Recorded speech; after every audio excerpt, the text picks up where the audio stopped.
Hey Luke, do you like people who say racial slurs? No, not really. Okay, well, in that case, you'll be disappointed to find out that Rush Hour 4 is in the works at Paramount at Trump's request. Which is, of course, a problem because, as we know, Jackie Chan famously called someone the N-word in the first movie. So that's probably why Trump supports it.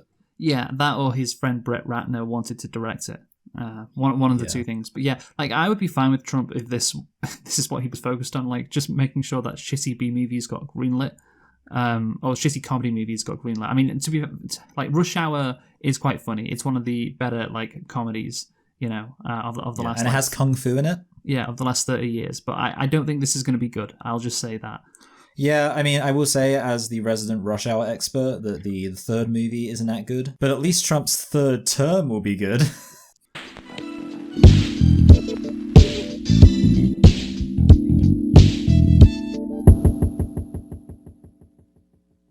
Hello and welcome to Select and Reflect, the movie review podcast where we look at films that have come out in the near and distant past. We give them a couple of watches and evaluate them beyond first impressions. I'm your host Michael, and I'm joined as always by my co-host Luke. And this week, we are celebrating the 20-year anniversary of the musical film Rent. And I believe we're also doing this to coincide with the release of Wicked Part 2. Of course, we've already looked at the original Wicked Part 1, whatever it was called. Yeah, I mean, not really, because... Okay, I thought, because they're both musicals. Yeah, but the reason why we're doing Rent at this point of the year is, of course... Oh, it's also a Christmas movie. No, you fucking idiot. No, to be fair, I don't think you'd know this. World AIDS Day is on the 1st of December.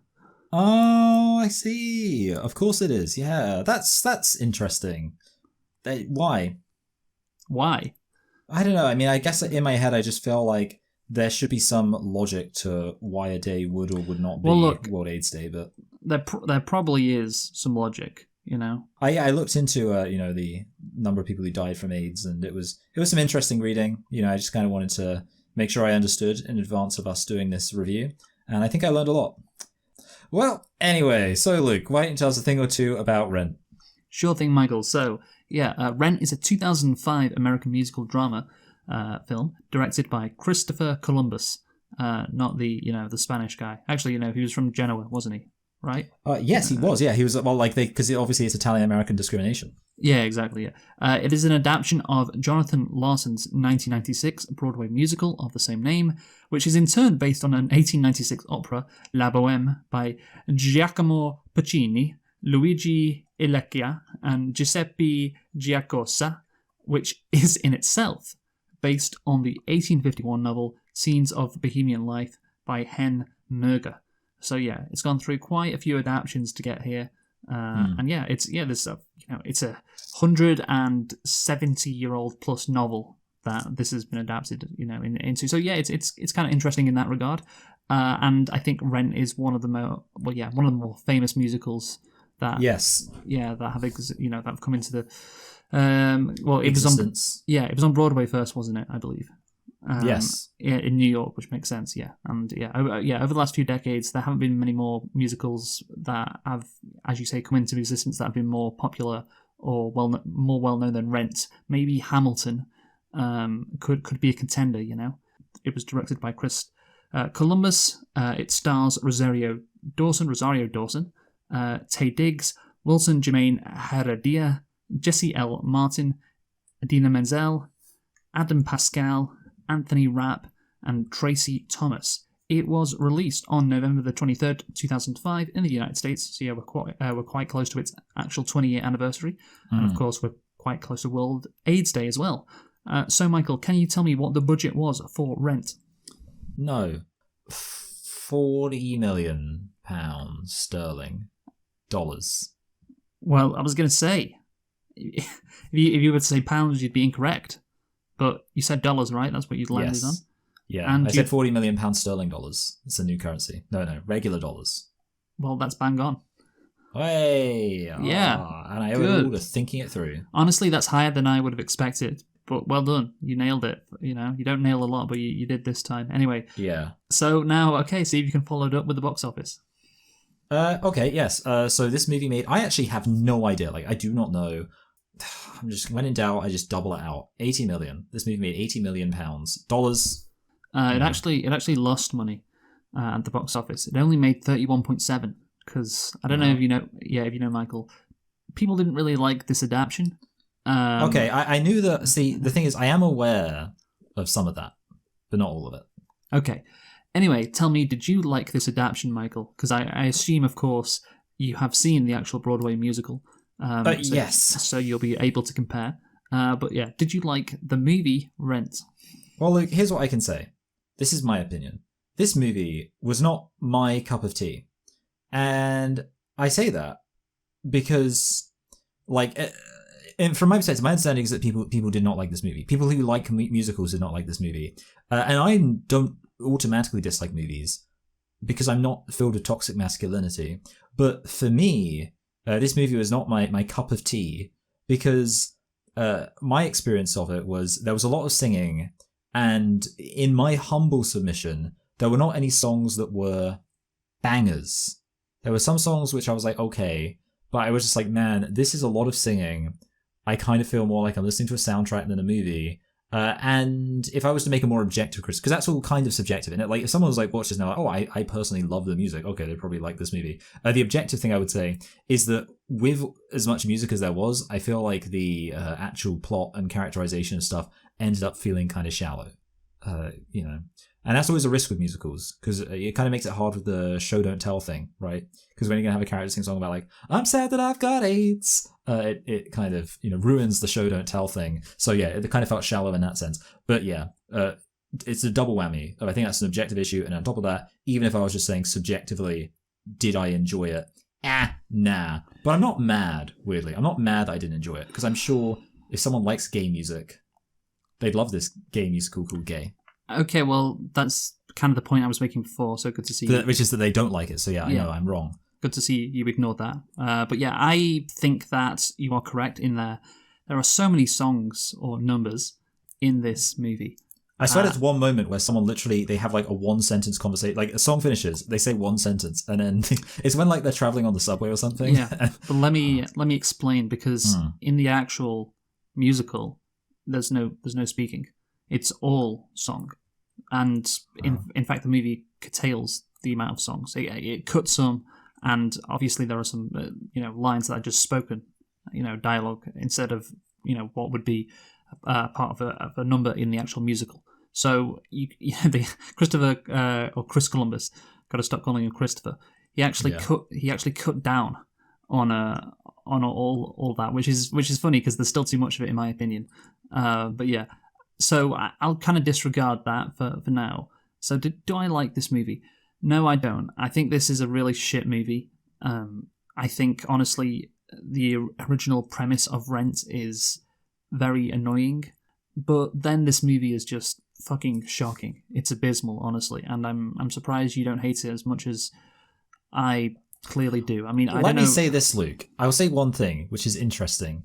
The first time I tried to watch this movie, so you know how like ostensibly what I say is we give them a couple of watches. Recently, I resolved to make an exception to that, which is for the really bad movies. I'm not going to watch Alone in the Dark multiple times just to evaluate it beyond first impressions. Anyway, so I started watching Rent like at the start of this year, or whenever it was you told me we were going to be watching. I was like, I'll watch it, so I can evaluate Rent beyond first impressions. And to be honest with you, I did get about halfway through Rent the first time, and I was like, I can't be bothered. So I disliked it enough to drop out of it. But then the second time, I think I came in with a resolve. I was like, okay, I didn't finish this movie the first time I watched it. I need to force myself to watch it. I think because I put myself in that mentality, I forced myself to like it a bit more than it deserved. But yeah, the issue for me is this movie, it's so long, and the end, well, it feels so long, and the ending is just like shit, what it builds up to. It's not constructed to be a movie, that's clear. I don't know about the musical because I haven't seen the musical. It's not constructed to be a movie. And then there's the message of the movie as well that goes alongside that. And then there's the characters as well. Some of the characters, like Jesus Christ. It's shocking. And yeah, we're going to get into why I feel that way. So, Michael, do you have any nitpicks? Yeah, I have one nitpick. What was it? Yes. Okay. Yeah, you go first then. Yes.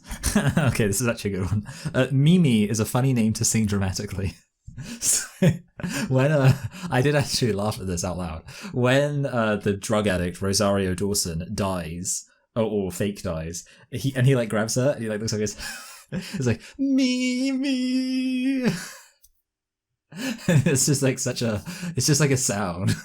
And I was just like, I don't know, that's just like, isn't that just like a funny noise for someone to make when they're sad? Like, me. Anyway, so there we go. That's that. That's my nitpick. Yeah, that's good. That's a solid nitpick. My one nitpick is apparently the strip club is packed on Christmas Day. You know, when Mimi... yeah, that's very sad, actually, yeah. Mimi's performing at the strip club on fucking Christmas Day. It's absolutely packed. Like, I don't know. I don't think that'd be realistic. Maybe I'm not cynical enough. But, you know, people are like, obviously, maybe all of the really sad people be like, oh, this is where... Because it's kind of like, obviously, the normal people are like, no, but then... Yeah, but it's like, you know, it's people, you know, in nice suits and shit. Like, you know, it's like you'd assume they had families. They're not going to the fucking strip. Like, imagine that's like the most depressing thing you can do. But yeah, anyway, if it was just a couple of days later, it'd be fine, I guess. But whatever. So yeah, let's get into the plot of Rent, Michael. Yes, absolutely. I was about to read the word plot, even though every single time. It depicts the lives of several bohemians and their struggles with sexuality, drugs, paying their rent, and life under the shadow of AIDS in the gritty and gay East Village of New York City from 1989 to 1990. The story centers around Mark and Roger, two roommates. While a former tragedy has made Roger numb to life, Mark tries to capture it through his attempts to make a film. In the year that follows, the group deals with love, loss, AIDS, and modern-day life. Yes, I didn't realize... no, I did. I did realize about halfway through, or whenever they say... Like, when they say, like, oh, it's 1990, which I think is when they sing that song about, like, the end of the millennium or whatever. I was like, oh, cool. So they were kind of like, they were approaching the point where you could actually survive with AIDS. So that's good. Because I asked ChatGPT, like, how late did you have to get AIDS in order to have a decent chance of surviving until they, like, managed to get treatment that made AIDS survivable? And it did say the late 80s. So when I found out, like, I was wondering that halfway through. And when I found out, oh, it's 1989, I was like, oh, they're fine then. No problem. Yeah, well, so the point of this movie is to kind of romanticize the AIDS crisis in New York City. That's what it's trying to do, because, you know, it's like, oh, you know, it's an ensemble cast. Let's see how these people react. You know, they are part of this underclass. It's like Love Actually. Yeah, shut up. It's not. There are, you know, there's drama, there's love, there's melodrama. You know, and they're living this hedonistic lifestyle. And, you know, it's inherently kind of interesting from that point of view. And then you mix in the AIDS, you know, it's like, oh, it's like romantic, you know, in that sort of way. You know, look at these people going through this crisis, but at least they've got each other, you know, and they're living a life to the fullest in spite of this, and their life is worth even more because of what they're having to deal with, you know, that kind of thing. And I think that's just all bollocks, to be honest, considering there's no... I think if you are trying to romanticize the AIDS crisis, I don't think that's too, you know, controversial a thing to say. If you're trying to do that, you're willfully kind of ignoring what was actually happening in the 1980s in regards to the US government's response to the AIDS crisis.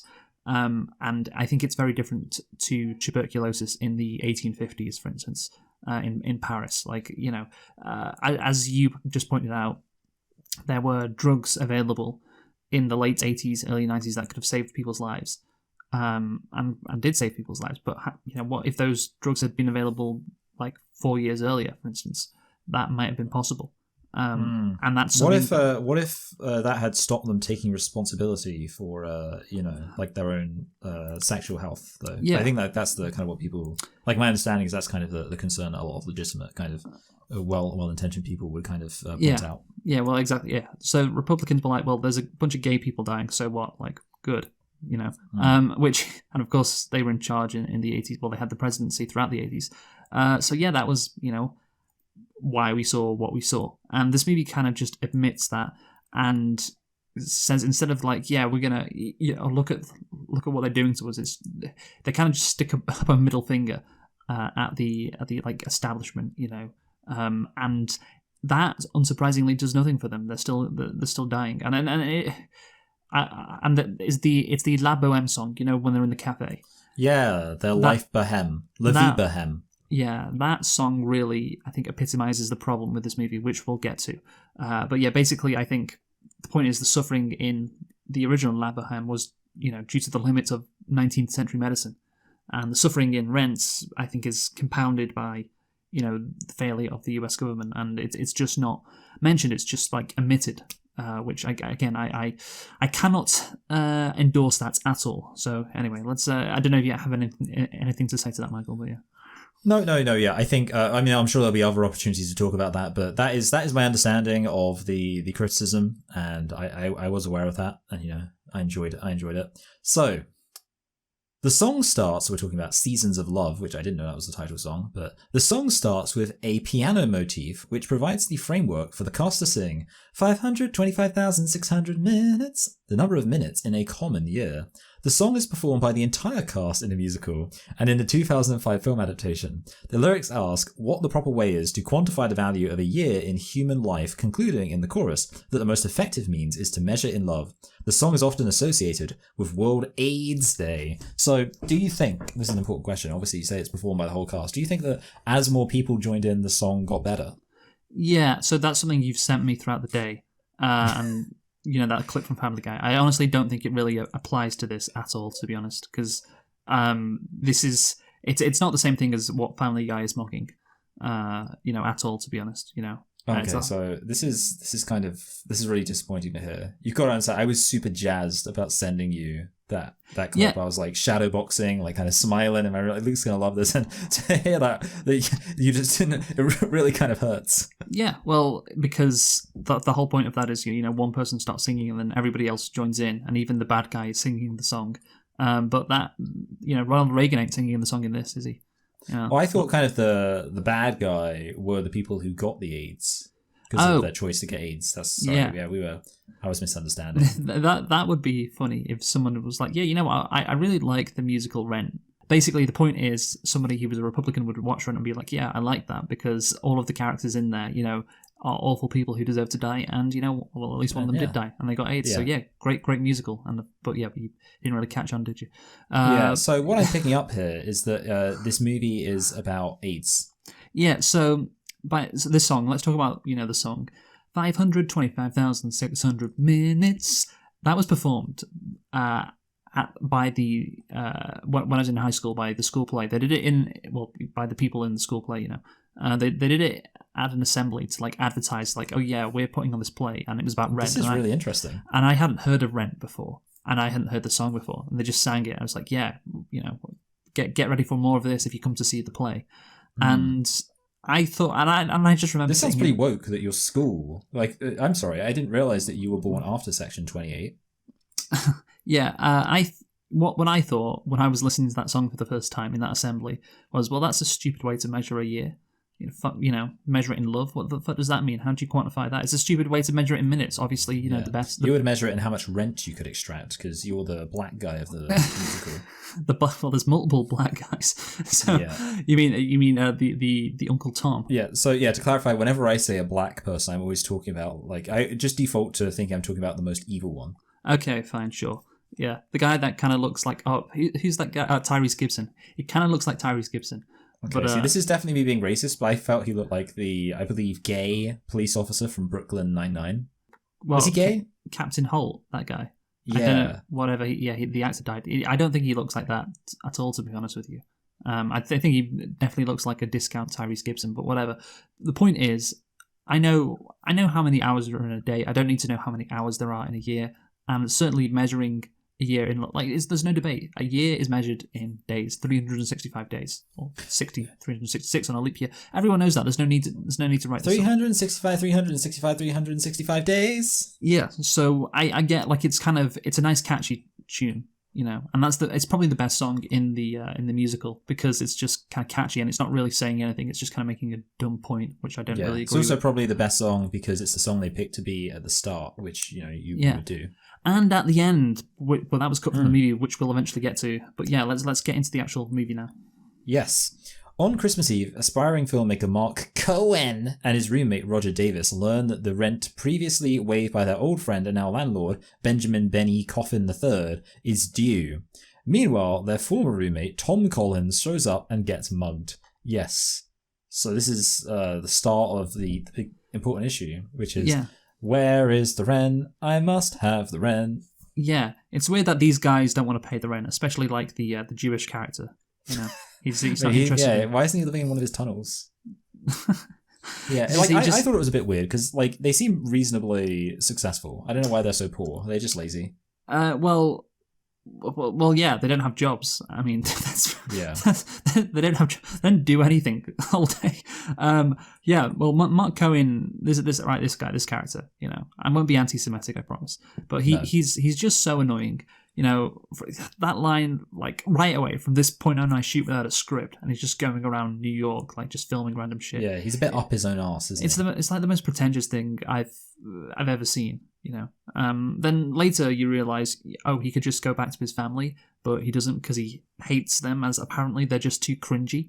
Like they don't, his family don't even sound that bad. Like his dad is a bit, you know, weird, and you know his mum sounds not. Like I don't know why you'd hate your family, you know, and choose to live in poverty to spite them somehow. I don't know. Just like everything about his character just seems awful, and that would be okay, by the way, if the movie condemned him. There's one scene where a black homeless woman goes at him. That's the only scene where he gets called out on his bullshit.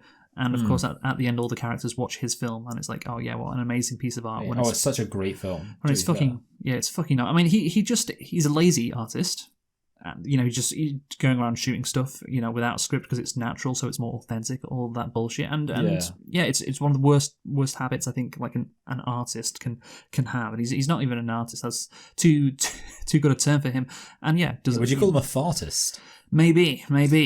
And all this talk about, oh yeah, we can't pay the rent. Yeah, well, he could if he just got some money from his parents, you know. But never occurs to him to do that. Also, he I guess he just expects like his friend Benny to, you know, like just absorb the cost.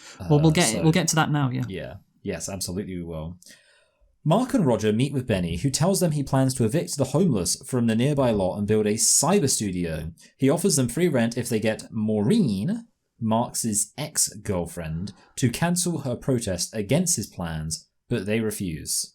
I don't know why I said Marx's. That was a bit weird, but who cares? Yeah, maybe it's because I was thinking about like, well, you know, it's because obviously they're talking about class conflict. It just automatically stuck in there.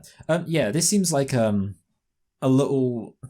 It feels like a very immature plot, or like a plot you would have in like a Grand Theft Auto game, or maybe a plot you would have in like an episode of The Simpsons with like Mr. Burns and Lisa or something, where it's like this logic of if you can convince this one person not to protest, like that like solves all your problems. I don't know. Yeah. It seems like very contrived as a point of conflict or whatever, or like an objective. Obviously, it's adapted from La Boheme, so I imagine something like this happens in the actual, play. But yeah, it doesn't really work, I think, in modern day New York City, or 1990s New York City or whatever. I think I don't really have a lot of sympathy for Mark and Roger because, okay, like this guy has betrayed them. It makes more sense why they don't want to pay the rent. But, you know, at the end of the day, like, just pay the fucking rent. Like, you're living in this guy's building. You know, that's the thing. Honestly, I thought before, you know, I watched this movie, because I knew, of course, you know, the basic premise, it's going to be like, oh yeah, he's jacking up the rent to try and evict them, to gentrify the neighborhood. That's this guy's plan. It's like, well, we can't afford the rent. Oh, well, you're going to get evicted then. And they're like, no, you should keep the rent at this level, because otherwise you're gentrifying it, even though, you know, they're both white, but whatever, it doesn't really matter. Like, yeah. And he's black, you know, but let's just forget about that for a sec. I thought Benny would be, you know, like, oh yeah, the rent's going to double for next year. So obviously the idea is people who live here can't afford it. So he gets to kick them out, gentrify the place. But that's not it. They just won't pay the fucking rent.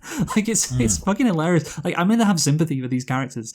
And it's like, why should I? Why should I be on your side? No, like obviously you just got to pay the rent. You know, I'm not. Yeah. I'm not that left wing that I'm against people like paying rent. You know, you can do interestingly, Zoran Mamdani, mayor of New York now. Yes. Like he wants to do, which is like rent stabilization, rent controls, all this stuff, which is good.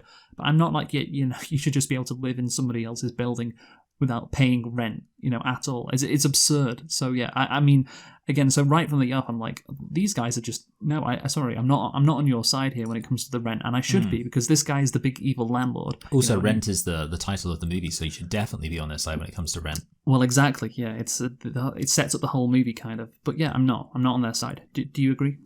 Yeah, absolutely, I agree. Like, and this is kind of something I was thinking too. Like, I mean, I was kind of the first one to bring up the question of like, why is it that they just aren't actually paying their rent? Like, it's not as if, like, the problem is, like, it would be interesting if there was some kind of like sympathetic, they've had this particular issue, like the landlord's being really unreasonable. Because I never really, like, when people are always like, oh no man, we miss rent. I always find it weird when people say that, but then they don't have an active plan. I feel like I've seen this in media before. They don't have like an active plan to earn money. Like, I can understand if it's like, I'm out of a job, but I just started a job. Oh, but I miss rent. But okay, don't worry. But it's like weird that, yeah, they don't seem to have any plan to pay rent at all, which makes them unreasonable. Like, if it was like, we're just a little bit behind, he's being so unreasonable, we've just gone through a tough time, but that doesn't seem to be their sentiment. No, it doesn't. Again, I'm just complete lack of sympathy with these guys' position. Yeah, that's something that maybe we'll say throughout this review, especially fucking Mark, who doesn't even have AIDS. Like, what is his problem? Anyway, go on, let's continue. Yes.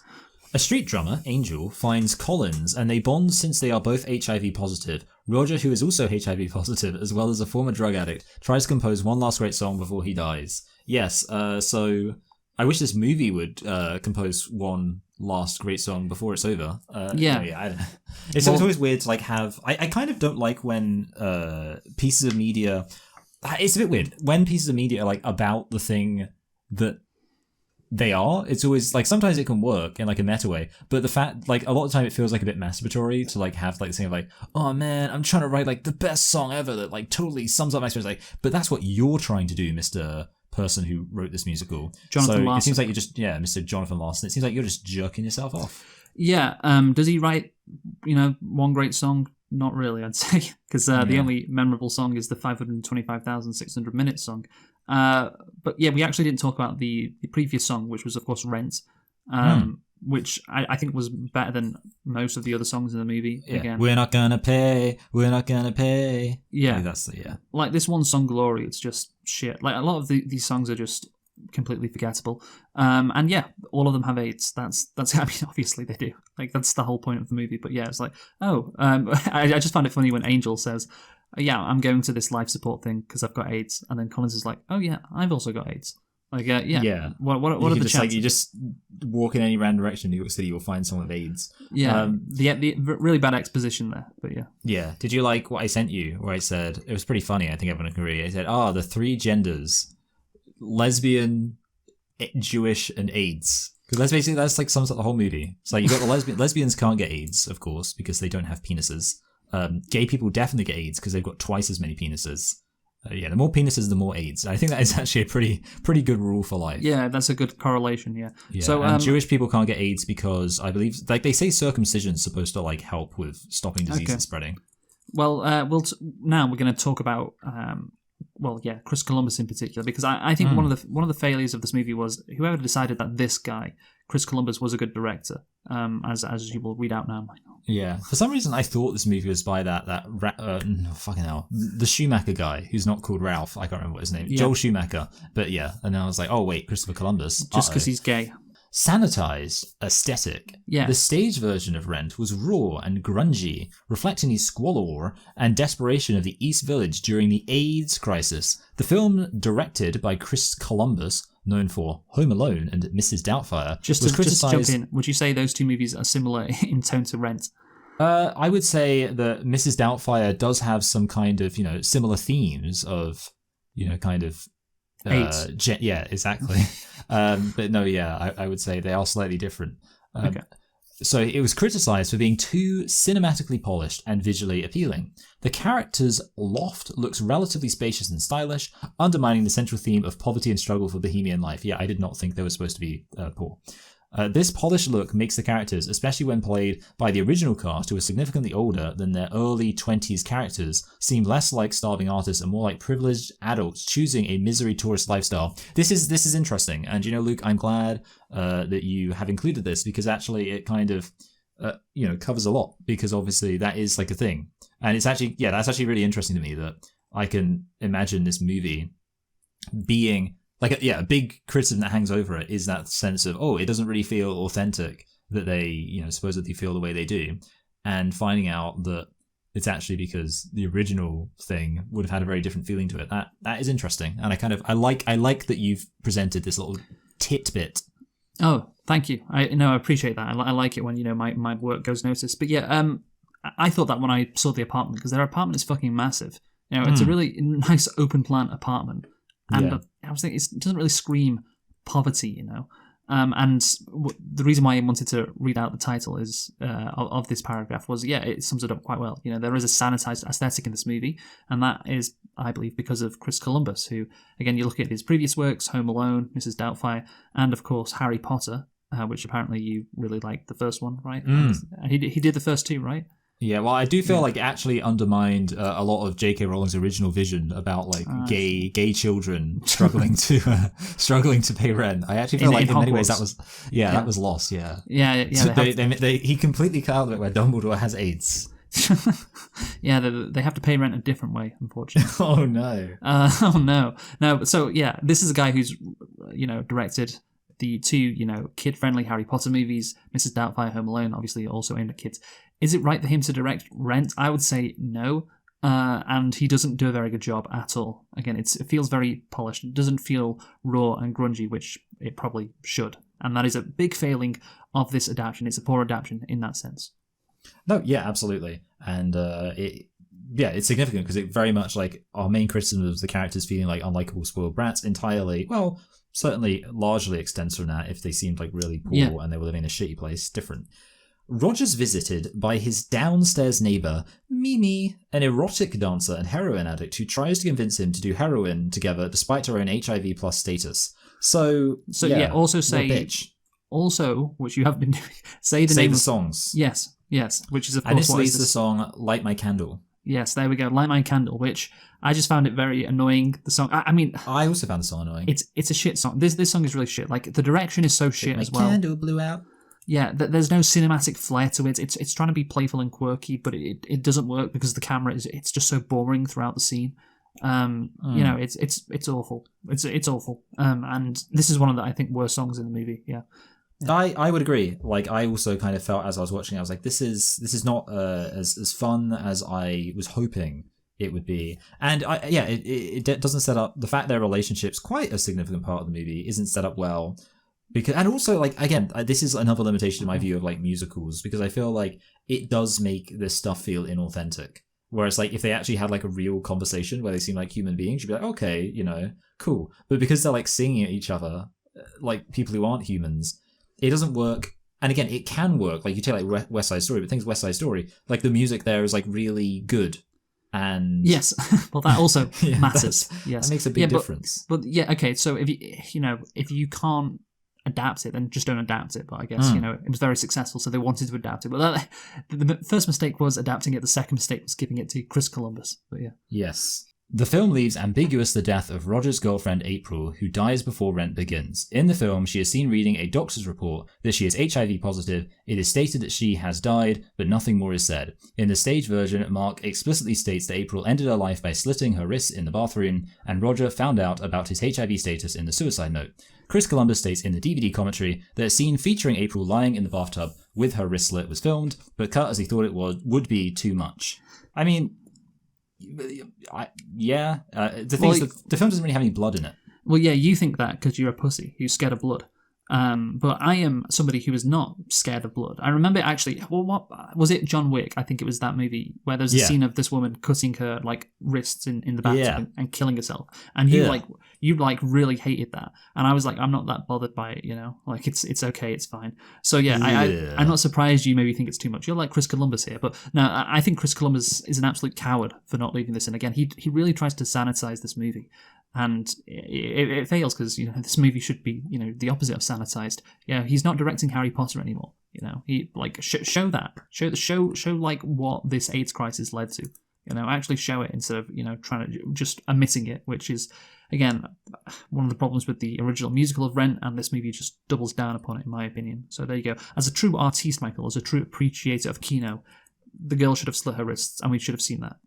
I think actually, like, my personal opinion is that nobody should have died in this film because it's a Christmas film. I think Christmas should be a happy time. Oh, on that note, on Christmas Day, Mark and Roger are visited by Collins and Angel, now in full drag, bearing gifts, and this is the song Today for You, like Today for You. They invite Mark and Roger to attend Life Support, an AIDS support group, but Roger turns them down. Fun. Did you like to? Okay. Today for You. I don't think I remember that even slightly. No, it's the song where Angel comes in and she's like, oh wait, yeah, and she's like moving all over the place, like gyrating. I kind of like it because of how ridiculous this is. It's a song about killing someone's dog. Yeah, and this is weird. Angel just comes in and takes over. And it's like, that dog's in doggy hell or whatever. I remember that. It's just okay, fine, sure thing. Does it make you feel like gay people are bad because they killed the dog? Well, no. I mean, I think she was just doing what she had to do to survive. Well, I don't know. I mean, sometimes I feel like maybe Ronald Reagan was doing what the country needed in order to survive. Do you see where that logic leads? 1 minute you're killing a dog, next minute you're cutting funds for the AIDS services or something. Yeah, that's what he did. He cut funds for the AIDS services. No, what he did basically was he told the CDC. Which of course, has right-wingers are mad at, or were mad at once again during the pandemic, obviously the COVID pandemic. He told the CDC to basically ignore the AIDS crisis, which of course they did for several years, but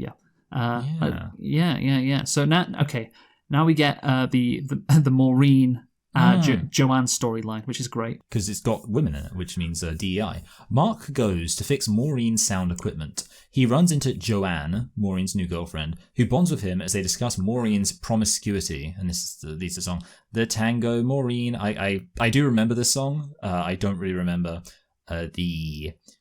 what's it called? I don't remember the tune or anything, but I do remember it existing.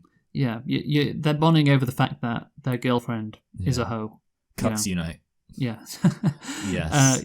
But it is interesting that they did an actual tango in the middle of the song. But yeah, I don't know, man. This whole Joanne Maureen storyline. Of course, the whole point of the movie is it follows different characters.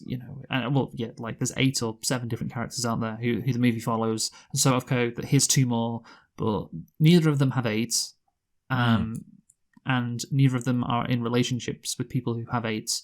So I don't know. It just feels. Obviously, again, it's based on La Boheme, so these characters would have been, based on, original characters in the original play or novel. But yeah, it just feels just pointless.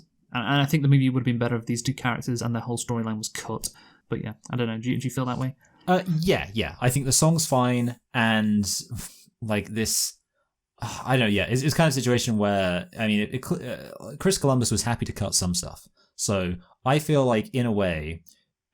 Like this, you think about like if this had been cut, this whole plot, they probably could have done something else to maybe explore some more of one of the other plots, or just make the movie less long.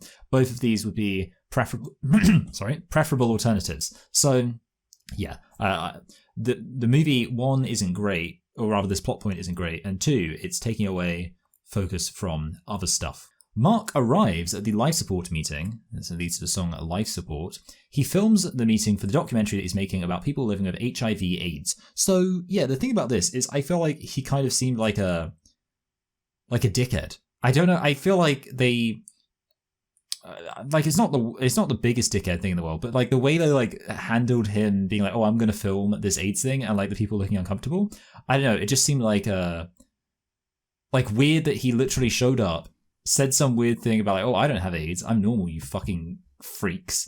And then he's like, oh, by the way, can I film you fucking disgusting freaks with your stupid, disgusting, sick disease? It just didn't give me good vibes. Yes. And yeah, I don't know. Yeah, Mark just continues to be so annoying. Yeah, and yeah, I don't know. Again, it's weird what he does because he just says, "Can I film?" And Yeah, everyone's like he doesn't even say it's a documentary about living with AIDS. yeah, and I'd be like, wait, why? You know, if I was running the session, like, why are Yeah. you doing this? You know, but yeah, I do think that the whole, because of course, you know, the song is really like quick. It goes quite quickly here. It's so short. The life support one.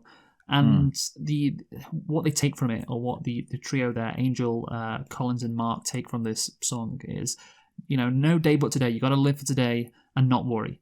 That's basically the point. And I think that's, you know, like a decent thing, you know, for the support group to say. But then it's completely that kind of message is completely bastardized in the next song, which we'll get to, which I have a lot of criticism for as well. Cool.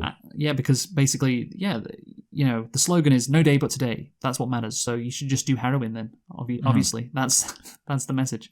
Yeah. So Mimi visits Roger, and this leads to the song "Out Tonight." Roger, whose ex-girlfriend died by suicide after discovering she, and then this leads to the song, one of my favorite songs actually, and Roger were HIV positive. So the joke there for the people who are listening at home is that in the notes, and Roger is in brackets, but also the songs have been in brackets. So that's just a little peek behind the curtain. Were HIV positive, rebukes her advances and throws her out, and this leads to the song "Another Day." Yeah. So this is the one you have a grievance against. Yeah, there is no future, there is no past. I live this moment as my last, or something like that. That's what Mimi says to Roger. Have you seen the Lindsay Ellis video on Rent? You know what? I've seen it many moons ago, but not recently. Okay, so this is kind of what I think the Lindsay Ellis video on Rent was about, which is called, I think it's called like "Look Pretty and Do As Little As Possible." Yeah. Which is, you know, hey, well, what Mimi is saying, well, it's not just about this, but what Mimi is saying is, hey, we are condemned to die. You know, I live this moment as my last because she is HIV positive, even though she doesn't tell Roger here, which is, again, we'll get into later. But the thing is, it wasn't the case that these people who had HIV were condemned to die. She's just saying, hey, let's shoot up, let's do some heroin, you know, I've got AIDS or I've got HIV, I don't care, you know, whatever. Let's just, you know, let's just live life. And that wasn't the right attitude to have, because AIDS did not have to be a death sentence, essentially. So I've actually watched 2 YouTube videos on Rent, and that was one of them. Have you heard of the YouTuber Folding Ideas? Oh yeah, him. Yes. Yeah. Yeah. So again, this was years ago, but I remember seeing it. He did a video breaking down the scene where Mark, Angel, and Collins are joining Mimi, you know, on the street, and you know, because obviously Roger is up there on the balcony, and you have that contrast between basically Roger. Well, Roger is saying, you know, my ex died of suicide because of a heroin addiction, and also because of HIV, you know, and we were addicted to heroin. So I just want to leave heroin behind. I don't want any part of that lifestyle anymore. And Mimi is basically saying you should put all that aside and just live in the moment. And the Folding Ideas video is interesting because he shows how like shit the framing of this scene is, because, you know, I think a rational person would take Roger's side in this instance, right? Like, oh yeah, Yes. he does not want to get addicted to heroin again. You know, I think given his past, it's understandable. But Roger, the way it's filmed is Roger is up on this balcony all alone in his ivory tower almost, you know, and Mimi is like on the street, you know, in the gutter almost, as I think Folding Ideas says. But basically, she is joined by Mark, Angel, and Collins, who of course have just come back from this life support meeting, and the mantra that they'd learned there was, "Hey, no day like today." So you know, let's you know, you should So it really makes it seem like doing YOLO, do heroin. Yeah, exactly. Maybe they're not aware that's what Mimi wants Roger to do, but yeah, the camera is also positioned at the audience's at Mimi's level. So the audience is at Mimi's level, you know, and naturally that gets us to sympathise with her. And of course, the camera, when looking up at Roger, is, well, yeah, that's what it's doing. It's looking up at him. It's not on his level, so we feel more connected to Mimi, and of course the 3 other main characters are on Mimi's side as well. And then Angel comforts Mimi. Mimi is sad that, damn it, Roger didn't want to shoot up, you know, with me. So yeah, Roger is portrayed as the bad guy, when that definitely shouldn't be the case, really. I think like I said, I think most rational people would conclude, oh yeah, like Roger is well within the right here to say, no, I don't want to, do some heroin with you, especially again as Mimi does not tell. Well, it's not just that because Mimi wants to have sex with him, and Mimi does not tell Roger that she is HIV positive either. So Yes. she's in the wrong on two counts, but the film sympathizes with her. You know, the camera position, the main characters, etc. It's kind of crazy when you think about it. No, yeah, absolutely. And I don't know. It's weird because it almost makes you feel like, you know, I don't think that was intentional, but then that leads to the conclusion that the movie it just isn't really thinking about its messaging, which is obviously not what you want to see. What do you mean it's not intentional? Well, I don't. I mean, do you think the movie was actually like Christopher Columbus was intending us to get the message that we should do heroin?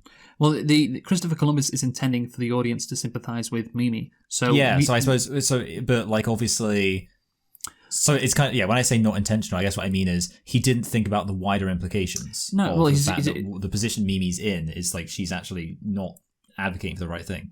Yeah, well, this is just what happens, I guess, in the musical. I'm not sure, but yeah, basically, because you see, there's some lines later on in the movie where Roger's like, "Yeah, sorry, I shouldn't have said what I said. You know, I'm sorry," and basically apologizes. So I guess this is in the musical, but yeah, the way it's filmed, it's very much like Christopher Columbus. I did it again, but yeah, Christopher Columbus is not thinking really about the implications of what he's doing with his directing. The implications of saying, yeah, Mimi is in the right and we should be on her side, and Roger is in the wrong. He's not thinking because again, this is just what is done, I guess, in the musical. And if you had a good director, you would perhaps make it more equal. Well, I don't know if maybe it is more equal in the musical, given how it's framed, because of course there is not a camera actually in the theatre. So again, it could be just bad adapting, for instance. But certainly, again, the three main characters joining Mimi's side indicates that maybe, the musical is sympathetic to Mimi. But again, I don't think that should be the case either. And if I was the director, I'd think about that and try to change that. So, but he does not. But so again, it's a case of maybe the musical was bad in the first place, but the adaptation is also bad. Yeah, that makes sense. And yeah, the fact like obviously the framing and like the shot composition, that's something that can only be the case for the film. Yes. The next day, after Mark says Mimi will be good for Roger, Roger then joins Mark, Collins, and Angel at a life support meeting, song Will I. Leaving the meeting, the group imagines what it would be like to move to Santa Fe, New Mexico, song Santa Fe. Angel and Collins reveal that they are falling in love. And then this next song is I'll Cover You. Yeah, so this is a lot of music. That's why I include those three songs in a row. Yes. Because it's just like the life support. Onslaught. Well, yeah, it's just Will I can't remember that. The Santa Fe one is just weird because, of course, one of them, or Roger, then moves to Santa Fe. Why Santa Fe? Is it just because it rhymes with gay? I don't know. But yeah. Ooh, I think it could be. I think it might be on something. I don't know. Well, yeah, it's just such a weird fucking city to pick. Santa Fe. What's so good about Santa Fe? But yeah, there's just too many songs, like we said before. This is what I put in my notes at this point. Although that is the case in the actual musical, but yeah, it doesn't work for an adaptation because it's just song after song after song. And again, the whole point of like a musical, at least on film, is that the characters are filled with so much emotion that they burst into song. But again, if every like conversation is just a song, then that's it. Yeah, the actual songs don't have that. There's not that excitement when one of the characters starts singing. It kind of feels obligatory. It's just like, oh, it's song time. Yeah, you just lose that. So it's better if there are less songs, because less is more, as we know. That is one of the foundations of good filmmaking. But again, they I guess it just shouldn't have been adapted. But yeah, at least Angel and Collins are happy. But again, I do not care about these characters because you hardly spend any time with them because there's fucking 8 characters in this movie, so you hardly get to spend any time with them individually. So I don't care that they're falling in love because there's like been 2 scenes with them talking together. So whatever. From we had a lot of quantity of songs. Let's see if there's some quality next. Maureen performs her god awful song that calls out Benny for changing who he was and blames him for trying to shut down the tent city (brackets over the moon). Or rather, the song is over the moon. The performance starts a riot because Benny called in police to make sure the protest stayed peaceful, but it escalated into violence. This is a very stupid moment where just like suddenly like there's police everywhere. It's like, why? Why are there police everywhere? I mean, well, like obviously I know, but it's just kind of like it just feels like a kind of pointless conflict out of nowhere. Well, yeah, it has to happen obviously because. But yeah, I don't. So the whole protest thing again, it's probably adapted from something in La Boheme, but it's the worst. Like Maureen's song is the worst shit I've ever seen in my life. Is she deliberately trying to make it bad? I don't get it. I like the audience like laughing and stuff, which is like so you just like I guess the they think it's funny that it's bad. Like obviously she's intentionally being like very hammy with it. Yeah, Yeah, and, like, yeah. really I mean, over the top. But yeah, that must be the case. But then it's not like a protest; it's just Maureen performing. You know what? Like, they all the characters keep calling it a protest. Do you know what an actual protest is? You know, it's when you march in the streets or whatever, and you have like signs like just going to a concert. That's not a protest. Like, who the fuck cares? Well, it's just like her performing. It's barely a concert. So I don't know why the police or the investors who Benny is concerned about. Why would they care about this? This is fucking nothing. So yeah, again, it's just it's shit. Yeah, I'm glad it becomes I'm glad it becomes violent. So her performance is cut short. Yeah. Once the protest is over, the group goes to the Life Cafe and celebrates Mark selling his riot footage to a local news station. And then we have the song La Vie Bohème. So this song, I remember, it's quite a big deal. It's basically just them, I guess, acting like some. What's the word? Well, like, what's the word for like when someone's like uncouth, but it's kind of rascals? That's the word I'm looking for. Just a bunch of rascals. Well, yeah, they're being rebellious, but the point of their rebellion is just to rebel. You know, it's like that movie in the 50s. You know, rebel without a cause. But the thing, he's a rebel without a cause. The thing is, though, these people do have a cause, which is fighting AIDS. Well, yeah, not AIDS, fighting against the government's ignoral, just basically not doing it. Ignorification. There we go. That's the correct word. The ignorification of AIDS. That's what they should be fighting against. But they're just sticking a middle finger like to the establishment in this scene. I mean, well, first and foremost, all of these characters are very annoying. I guess because they are poor and have AIDS, they can do what they want. That seems to be what the movie is implying, and we should be absolutely fine with them, just being rude and annoying these minimum wage service staff, because these people are like, oh, we don't want you in the restaurant. Like, it's bad when they're like, oh, we can't serve you. Oh, black guy, come on in. Yeah, that's when. Yeah, but yeah. So these people, the minimum wage workers in New York, they're trying to make a living, and you're just coming in here like pissing them off, I lose sympathy for you there. I don't care that you've got AIDS. You don't need to be, a dick. But again, let's get onto the song. So the point of the song is, Bohemia is alive and well, and they are sticking it to, the rich suits and authority by being annoying. But it's not doing anything.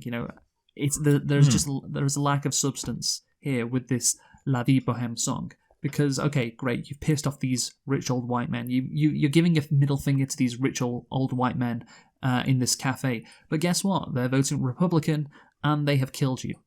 That's what's happened. So, great. Fine. Yeah, it is great that they've been killed. I agree. Well, if you're fine with that, if you're fine with just like rejecting the system and saying, nah, fuck you, we don't need you, okay, fine, then you'll die. Then you'll die. Because these people are absolutely fine with you dying, and you're getting back at them by being rude to them in a restaurant. Yeah, and which saying, to be honest, like it has to be said, probably in their mind, they're like, oh, these are what these people are like. Yeah, so actually, if anything, you're making it so they'll feel better about themselves. Well, exactly. Like, yeah. Well, that's the joke I made before about the Republicans watching this movie and being like, yeah, I guess Reagan was right to ignore the AIDS crisis. But yeah, it's just so pathetic to hear them say, yeah, let's hear it for sodomy, let's hear it for S&M, let's hear it for like masturbation or whatever, let's hear it for anything these rich old white Republicans hate. Let's hear it for all of this shit. And degeneracy. Yeah, but okay, fine. They'll just leave the restaurant and continue to, stop you getting healthcare for your medication for your AIDS. That's what they can do. It's like a caricature of the anti-Reagan movement in the 1980s. Yeah, I saw a video of a kind of like Westboro Baptist type guy, and he was saying like the Hollywood, the media, they lie to you. They pretend that gay people like a rule in monogamous relationships and blah blah blah, and like they basically just want to be like heterosexual couples, but it's two dudes. And when actually, obviously, they're a bunch of perverts. He hadn't seen this movie. If he'd seen this movie, he'd probably be really happy.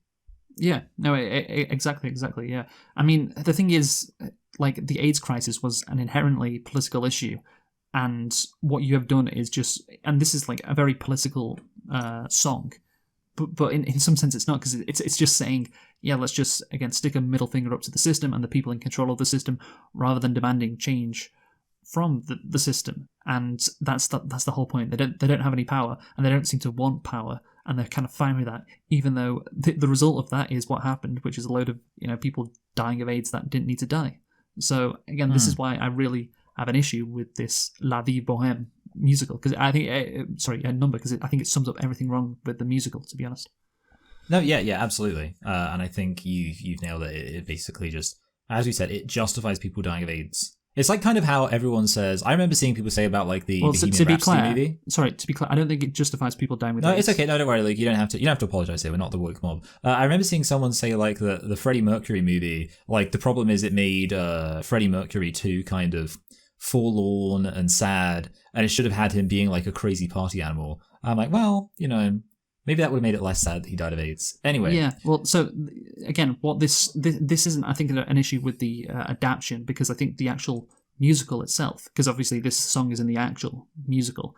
It's basically sanitizing the anti-Reagan movement. Although like it's not anti-Reagan, is it? It's just it's sanitizing the this group of people who were affected by AIDS. It's like, oh yeah, this is what they were doing. They were just saying fuck you, to these people without, because there actually were, of course, significant protests in the 1980s, against the Reagan administration. But again, like politics is hardly ever mentioned, and in this movie, and this, or probably in the musical as well. And this should be, again, a song where it's mentioned, and it's just not. Anyway, moving on. Roger and Mimi reveal they are falling for each other and reveal they are HIV positive. And this has the song, I Should Tell You. They kiss, start a relationship, and continue celebrating with their friends. Now, this is a problem, of course, because if you kiss someone, you can spread AIDS to them. This is a well-known problem. As well as holding hands with someone, being in the same room as someone, or employing someone at your legal firm. All these things can put you at serious risk of contracting AIDS. Yeah, this is... I mean, like, look, at the end of the day, I don't have a problem with miscegenation, as it's called nowadays. But I do think it's probably good to have segregation when it comes to AIDS couples. I think if you have AIDS, you should only bang women who also have AIDS. Yeah, so... Or guys. Yeah, well, especially guys, Especially guys. So yeah, Mimi wanted to fuck Roger, and she didn't tell him she had HIV. And so this is the reveal, of course, even though I already knew because I looked at Wikipedia before. But Roger doesn't care either, I don't know, if I was Roger, I'd be like, wait, you wanted to sleep with me and you didn't tell me you had HIV, And then they go back inside and tell people, yeah, fuck the mainstream, it's not cool, to be against us, and everything is forgiven. And it's just, again, the lack of substance here is just, it's just jarring. These characters don't feel like real people, and again, it's the difference with La Boheme, which is, of course, tuberculosis. I don't think can be transmitted sexually. It's not an STD like AIDS or HIV, I believe that's the case. I'm not a doctor, but I think that's true, right? I'm also not a doctor, but I trust you implicitly with all health advice. So I'm not a doctor, but I have absolute confidence in you, so I'm going to sign off on what you're saying. Yeah, exactly. Mark takes a job at Buzzline, the news program that he sold his riot footage to. Selling out, man, blah, blah, blah. What is this? Reality Bites? I literally put in my notes Reality Bites, It's the exact same thing, because in Reality Bites, I think, was it Winona Ryder has done her own documentary, and she basically wants to, doesn't want it to be corrupted. And she doesn't want her, to sell her soul by working for this company. But again, as we pointed out at the time, what a great opportunity she had that she just wasted. And the same thing with Mark here. It's like, I've got to finish my documentary. I can't do this job. I have to quit. Well, that's what he eventually does. But at first he says, yeah, I've sold my soul. No, you haven't. Like, this guy's the worst, man. The worst caricature of an artist as well. And, there's criticisms of him that he's a misery tourist. Yeah, that's exactly what he is. Like, what good were you actually doing? Okay, the riot footage that you got, yeah, that helps your cause, but the rest of what you've done is, you've done fuck all. Like, I'm sorry, there's take the job, be happy with it, and actually, do something with your life. Sorry. Yeah. No, yeah, absolutely. Yeah, and like, I mean, we already went through this with Reality Bites, but yeah, it's just, come on, don't, again, be a rebel with a cause. That's the takeaway. Maureen proposes to Joanne. The relationship ends with Maureen... Sorry, when? The relationship ends when Maureen flirts with another woman at the engagement party. And this leads to the song Take Me or Leave Me. Yeah, so it's interesting, because what this is telling us is that the only reason lesbians didn't get AIDS is because they didn't have cocks. If they did have cocks, they absolutely would have got AIDS just as much as gay people. They would have been shagging everyone in sight. Yeah. But they just kind of got lucky anatomically there. Why is this in the movie? Why is this relationship? Again, it's probably based off La Boheme, but I'm just like, what? Like, I don't get it. What's the point? Like, bisexual women can't be trusted. I don't know. It just seems to me to be. Ooh, I didn't think. Maybe you're right. Maybe bisexual women can't be trusted. Yeah, it seems completely divorced from the rest of the movie, which is all about AIDS. And this is just like, oh yeah, these lesbians aren't getting along. Great. So yeah, let's just move on. No, yeah, absolutely. After being persuaded by Mimi, his ex-girlfriend, to take her in, Benny gives the group back their apartment. Over the following year, Roger grows distrustful of Mimi. You're reading too fast again. No, I could read this wrong at the slowest speed possible. Due to her massive usage of drugs, and the relationship ends, brackets, without you. Isn't that already a song called Without You? Anyway, yeah, this kind of like there's not even like a satisfying conclusion to the whole Benny thing. It's just solved off screen. Like it kind of makes it feel like it just enhances in my brain the fact this feels like a manufactured conflict that had no ultimate purpose. Yeah, it seems like this would be something that would cause a rift. The fact that Roger is a recovering drug addict and maybe wants to do a lot of drugs. That would cause some tension, I think, in the relationship. But it's just again, I don't care. Like they're together for 2 scenes. The ending, I think, it feels really rushed because a lot of shit happens right at the end of the movie. And we go from, the funeral, which we'll get to now, to the ending, like, rapidly almost. So, yeah. Oh, yeah. It felt like the movie was just like, okay, we're done, yep. Just rapidly. Kind of like I always get at the end of this when I realize just how many notes we've got left. And on that note, Angel becomes ill and eventually succumbs to AIDS. At Angel's funeral on Halloween, the group goes their separate ways after a bitter argument, although Maureen and Joanne reconcile in the process. I'll cover you brackets Goodbye Love. Goodbye Love was filmed in its entirety, but the second half was cut from the film because Columbus considered it somewhat of an emotional overload, as he states on the DVD's commentary track. Well, look, I'm not going to begrudge them slightly cutting the music, but I'm kind of like... in my head, I'm suspicious as to whether anything in this movie could be an emotional overload because I was quite disinterested. But that is it's an interesting thing to say. To be like, it's too much emotion. Yeah, exactly. It's like the but maybe he means like it was. Maybe that's like a nice way of saying it was cheesy. I don't know. Maybe but all of it is just melodrama. Like the whole thing is just melodrama. I don't care about these characters. I don't care about their arguments. I just don't care. And again, the thing with Angel, I think.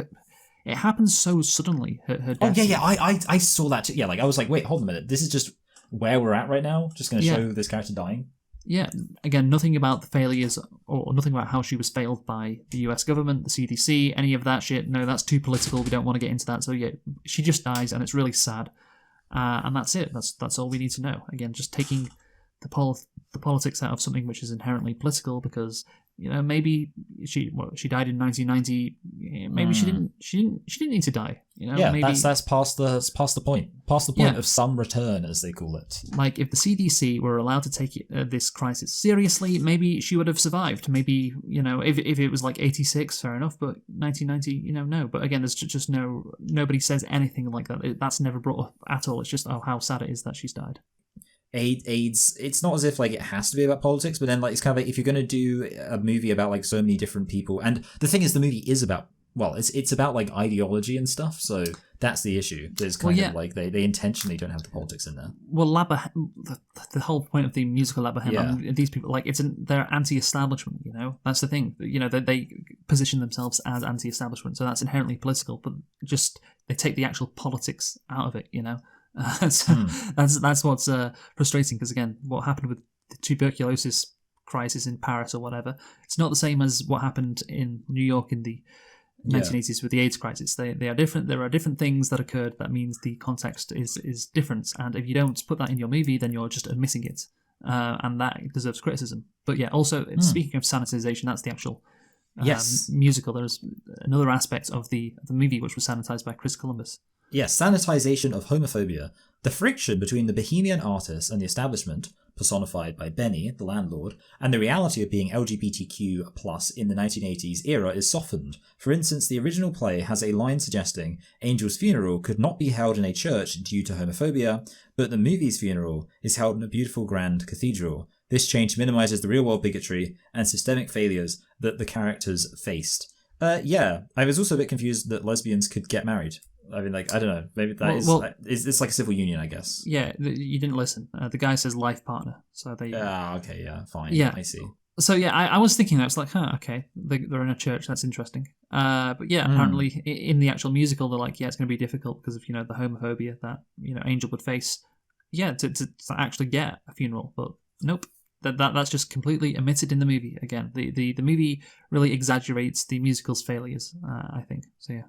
That's, I mean, yeah, and obviously homophobia was a big part of the AIDS thing as well. Oh, well, I just yeah, want that obviously. on the record. I want that, like, I don't want to have to go unsaid.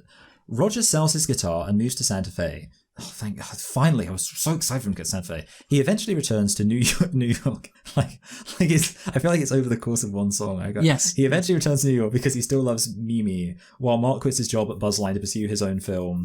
And then, yeah, in quotes, what you ain't. Yeah, like this felt like so pointless. Like, what the fuck is happening? I know, like this is so close to the climax, but it feels like, again, this is something that should be in the middle of the movie. You know, what do you mean one of the main characters moves to Santa Fe and comes back within like 2 minutes with like 10 minutes left of the movie?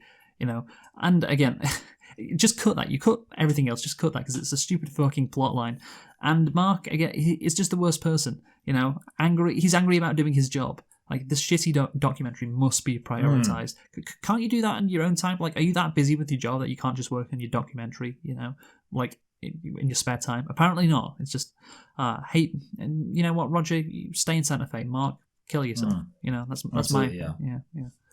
On Christmas Eve 1990, Mark and Roger reunite with Collins, who reveals that he has reprogrammed an ATM to dispense cash when someone inputs the code ANGEL. Okay, yeah. Fine. Is this good? Okay, am I being stupid? ATM machines don't... Oh, wait. It's because of, like, the number of times you type it, isn't it? Because ATM machines don't have letters on them. Yeah. I just like how... they've solved their own problems, you know. We've got cash now, we're just stealing, and, you know, okay.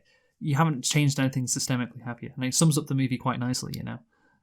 You know, they're just after themselves. They just want to continue this hedonistic lifestyle, which is romanticized, you know, because of the AIDS thing romanticizes it as well when it should not. It should kind of do the opposite because, of course, of how, you know, disastrous AIDS was, and also at the same time, again, how the US government could have perhaps helped, you know, the situation. But anyway, yeah, this for me sums it up. You know, the issue with the movie, because it's like, yeah, okay, we've got money now. We're okay. Yeah. Oh, the AIDS crisis is still going on. Who cares? We're okay. All right, fine. Yeah. It's kind of a beautiful message. I got mine. Yeah. Well, yeah. If you position this movie, which the movie does, as like, you know, a rebellious rejection of the establishment and, like, again, an inherently political movie, you know, because of what it's based on, this can't be one of the conclusions to the movie. As like, it's all going to be okay now because we've got some money. Great. No, yeah. Yeah. There's one thing money can't buy though. Joanna Marine find Mimi on the streets near death. Mimi and Roger reconcile, and he sings the song that is written over the past year, Finale A / Your Eyes. Mimi appears to die, but suddenly awakens. She tells them that she was heading to the light, but Angel told her to go back. As Mark's documentary is shown for the first time, the friends reaffirm that there is no day but today, and that leads to the song, Finale B. So let's just re-acknowledge the fact that Mark's documentary looks like total crap. Okay. Like, I don't know what there's no indication it's like a good documentary. In general, again, like, what is it with like people going places and like, I mean, there's going to Santa Fe and going back to New York, and then there's entering, like, basically going to the astral plane and then coming back. That's kind of like the next level. Yeah. So there's no one's staying put here. So it's different from the La Boheme musical because the Mimi character dies in that musical. But the message here is sense. Yeah. Well, the message here is, guess what? True love can save you. You know, a depoliticized fantasy, which is heterosexual love can save you. Yes, heterosexual depoliticized love can save you, and it's quite comforting, and it clashes with the original tragic ending, you know, which is gets the inevitability of this disease killing you. But no, she's okay, and we all get to watch Mark's fucking movie. Which it's like, is great. It's also like even like the fact that you basically have like this straight guy doing a movie, like he's like his passion project is AIDS. It's a bit, even that's a bit weird. Oh yeah, it is a bit weird again because again, well, I think it would be okay if again Mark's movie was somewhat political, again focusing on you know, the protests against, you know, the Republican administrations in the 80s, you know, but again there is nothing like that. He's just, again, it's a very depolitical film if you think about it, you know, which mimics, of course, this actual film as well. No, yeah, absolutely. Yeah. It's yeah, and also, by the way, there's a whole politics around tuberculosis in the UK right now. Sorry, in the US right now. Did you know about that? I did not know that. No, You should look up Hank Green. Hank Green has like a video about how like Trump's possibly going to lead to a massive rise in tuberculosis. Anyway, yeah, that would not surprise me. By the way, just so this last better than paragraph. Rush Hour 4. Yeah, this paragraph, by the way, it's interesting because I cannot believe that. Again, it's not really to do with. Well, yeah, it's just how shit Chris Columbus is as a director, and I just found it so insane.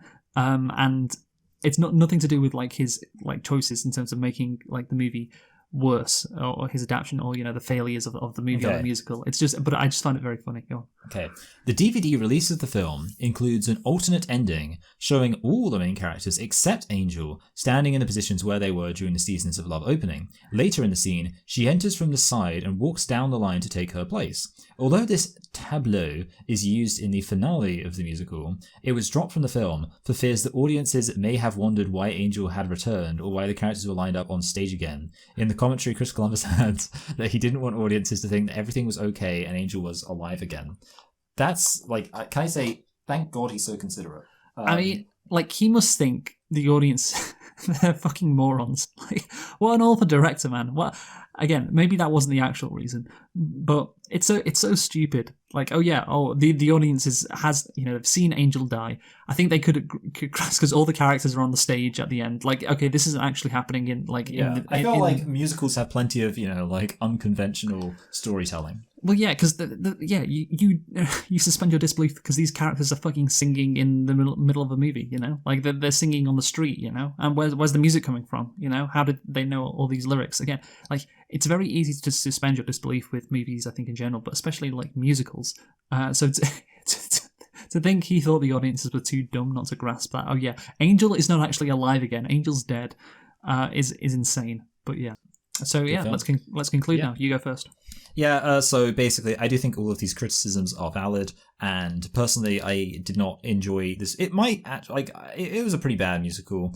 I did kind of enjoy the fact that it had like some rocky moments, which I don't think I've seen that in a musical before. But unfortunately, it wasn't good. Songs weren't good, in my opinion. The messaging wasn't great, in everyone's opinion. And overall, like, the story was just very weird. Like, I think that ending was especially strange. And while I feel proud of myself in having managed to watch the film, and that inherently makes me like it a bit, because I feel so proud of the fact, that I was able to endure this gay-ass musical, I'm going to say middling to... Yeah. I think there's definitely enough in it's, like, really incompetent. I can say, yeah. At best, I'd say high 2, but let's give it a middling 2, because... if I was gay, this movie would probably annoy me more. So, Luke, do this. So yeah, I'm going to give this a 1.5. Oh. So that's the lowest I've gone for a while, to be honest.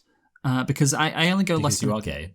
I only go less than a 2 if it's like a really bad movie and it like pisses me off. In a political way mostly, of course. Because this character is shit, or this plot line is shit. Okay, yeah, that pisses me off somewhat. But again, that's just bad movie making. Now this is like again. The original musical, I think, is sanitized. It sanitizes the AIDS issue, and then this movie sanitizes things even more to a greater degree. So I already don't like the musical in terms of what it like stands for, and then this movie goes even further and it creates even more issues. So yeah, 1.5 out of 10, not good at all. I think you'd need to completely remake and readapt this movie to make it good, basically based on the source material. I think that's the issue. I think Lindsay Ellis sums it up well in her video essay, where basically I think the CDC were told by the Reagan administration to look pretty and do as little as possible regarding the AIDS crisis, something of that regard. And she says that Rent basically does the same. It looks pretty and does as little as possible when it comes to tackling the actual political issue, which was the AIDS crisis. So yeah, failure all around. Shall we get on to what Wicked for Good got, Michael, the other musical of interest to us on Rotten Tomatoes? Okay. Do you remember what the first one got? Well, Michael, we've already guessed, you fucking moron. No, but I can't remember what it... wait. Oh, sorry, you already guessed. Oh, that's fun. I forgot. Okay. Jesus Christ. So you had to find out the results. Cool. Yeah, you guessed 90. Cool. I guessed 84. Okay. and apparently the second act of Wicked, the actual musical in Broadway, is actually, well, I heard it get called unsalvageable, and that maybe should have given me a clue, but I didn't see that before, I guess. But yeah, 68 is the Rotten Tomatoes score, so that means I'm closer by 6. What a Thomas Fool I am. You get a score of 22 added to your score. I get a score of 16 added to mine. So yeah, you were on 52. You now go to 74. I was on 49. I now go to 65. So 74, 65. I'm winning by 9, and we've only got one more to guess, which we'll do next time. So, what are we doing next time, Michael? Next time we're doing Terminator. Yes, the Terminator, because of Avatar 3: Fire and Ash. So yeah, join us for that. Who have you been, Michael? I've been Michael. I've been Luke. Thanks for listening, and goodbye. Goodbye.